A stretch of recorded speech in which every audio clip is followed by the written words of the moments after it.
Messi আর Ronaldo একটি bike নিয়ে খুব জোরে রাস্তায় যাচ্ছিল। যেতে যেতে হঠাৎ করে সে বাইকটা অ্যাক্সিডেন্টের দুর্ঘটনায় তারা দুজনে ওখানেই পড়ে যায় আর তাদের দুজনে অনেক ক্ষতি হয়। কিন্তু রোনাল্ডোর চেয়ে মেসির একটু বেশি ক্ষতি হয়েছিল, তাই রোনাল্ডো একটু পরই সেখানে উঠে পড়েছিল কষ্ট করে। আর তখন থেকে যে মেসির অবস্থা খুবই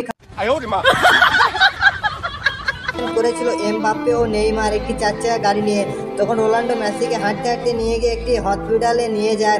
তখন হসপিটাল নিয়ে গিয়ে তাকে জোরে একটি বেডে বসিয়ে রুমে দেয় আর ডক্টর তাকে বলে একে চিকিৎসা তোমরা সাবস্ক্রাইব করে দিলে মেসি বাঁচিয়ে যাবে, সাবস্ক্রাইব করে দাও, আমার টাকা দরকার।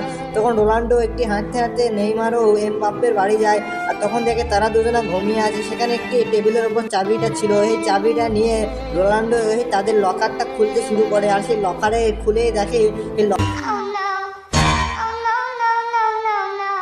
বাঁচাতেই হবে। তখন সে 1 বস্তা টাকা ভরে সেখান থেকে পালিয়ে আসে আর সেখান থেকে 1 বস্তা টাকা নিয়ে এসে চলে যায় সে হসপিটালে। আর সে ডাক্তারকে গিয়ে বলে এই না আমার বন্ধুর চিকিৎসা করো, তুমি যত টাকা নেবে আমি তত টাকা দিতে রাজি, কিন্তু আমার বন্ধুকে তুমি সুস্থ করে দাও।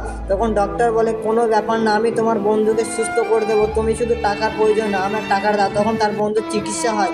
তখন রোনাল্ডো খুব আনন্দ হয়। তখন দেখে যে মেসি আবার চোখ খুলেছে।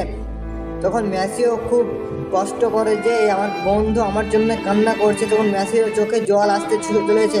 কদিন পরই মেসি সুস্থ হয়ে যায়, রোনাল্ডো তাকে নিয়ে চলে যায়।